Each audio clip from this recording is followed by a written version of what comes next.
Hello everyone, welcome back to another FPL video on my channel after a very fantastic Gameweek 6. So I did very well in Gameweek 6, I hope you did as well, but if you didn't, in this video I'll be sharing with you my transfer plans ahead of Gameweek 7. So if you find the video helpful in any way, please do leave a like on the video and subscribe to the channel if you haven't already. Looking at Gameweek 6, I finished on 84 points and on a green arrow went from 1.9 million to about 1.1, and I'm currently 2 points off of the top million. So quite happy with how Game Week 6 went. I was very nervous heading into the game week because of a few decisions that I made. I brought in Botman because of the fixture that he had in Sheffield United. That transfer paid off. He returned 12 points. I'm sure there's other managers that maybe doubled up on a Newcastle asset. But the Botman transfer is something that I was very happy with heading into the game week, and finally to get 12 points from that, it was very good.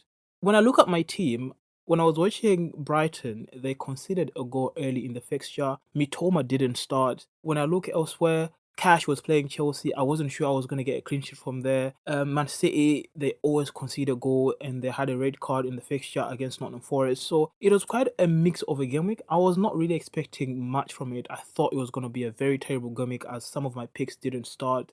Defenders conceding goals. So I was quite nervous. But then come at the end of it, Mitoma came on in the second half, scored 2 goals. Estupiñán with an assist, so I did get a return from that. I benched Saliba, who was playing against Tottenham Hotspurs. I think Arsenal have looked good in parts, but I thought they would still concede against Tottenham Hotspurs, which looked like it was a very good decision. I benched Sterling, who had a 2-pointer, and I think all the decisions that I made went well in Game Week 6. I'm looking forward to Game Week 7. Even though there's midweek fixtures to consider, that may make a very big difference on how the teams should line up in Game Week 7. I'm looking forward to it and hoping that the changes that I make heading into the game week can even give me another push. So quite happy with Game Week 6, and let's look at what I'm looking to do in terms of transfers heading into Game Week 7.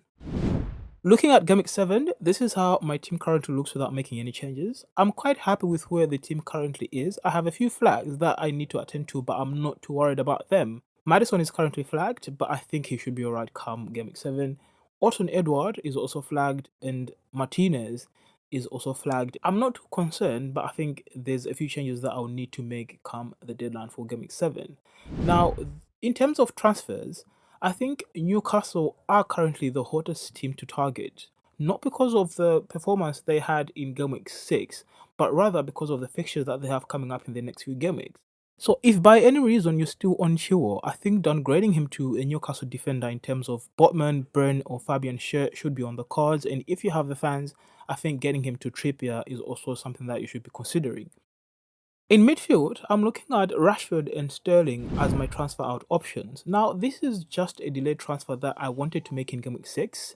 I wanted to downgrade either of them to Anthony Gordon, which I kind of forwarded at the end and brought in Alvarez. Now, with Gordon, he came on against Sheffield United and scored and assisted, which gave him about 11 points in Game Week 6. I think so. If I had made that transfer, I could have easily been on around the 90 points mark. So he didn't start in Game Week 6. That was also on my mind as I thought he had played a lot of minutes in the Champions League and he could soon be rested, which he was when Harvey Barnes started in Game Week 6. But he came on after Harvey Barnes got injured and returned 11 points. So at the moment, the transfer that I'm looking at is to downgrade either Sterling or Marcus Rashford to Anthony Gordon because of the fixtures that Newcastle have. He's looked bright in that Newcastle side. He's the one that's bringing the spark all the time. He's running up and down the pitch, creating all the chances. So I think Gordon is someone that we should be looking at as a transfer in option heading into Game Week 7. So something that I've learned this far is that I think FPL is about very small margins. I was looking at Mitoma, who a lot of managers were playing down. I thought he's a very good pick. If you watch Brighton, I think Mitoma is someone that you should own because most of the goals come from him. He's always posing an attacking threat. But most managers were talking about transferring him out, this and that. I think he's a very good pick. He didn't start in Game 6, came on and returned about 11 points with 2 goals. I think it's just about those small margins that with decisions you have to just also get lucky. It's not really about skill. That's something that I'm also trying to learn. With Alvarez, who I brought in my team in Game 6 because I felt they had an easy fixture against Nottingham Forest.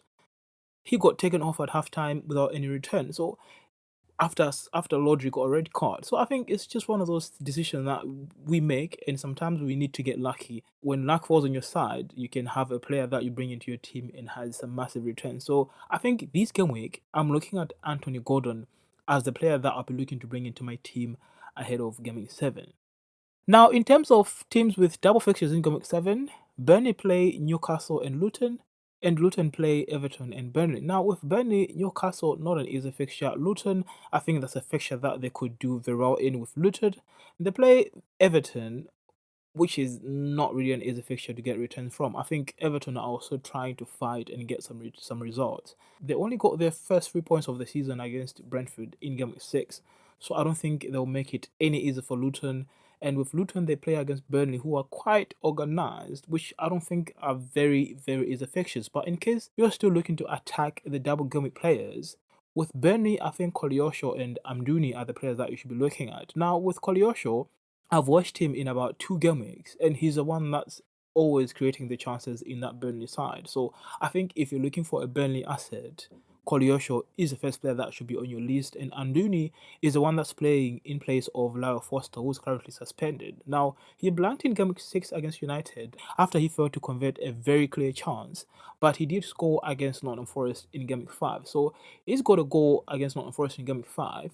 He plays Newcastle, who are very difficult to break down, and Luton. So I think there could be some points to get from that Burnley side because of the double fixtures that they have. Unfortunately, the fixtures don't turn for the better after the double gaming. But I think if you're looking to wildcard sooner than later, then it shouldn't be a problem. It's a player that is not really on a lot of fans that you could easily bench. But I think Amdouni and Koleosho from Burnley are the players that you could target if you're looking to bring in any double gaming players.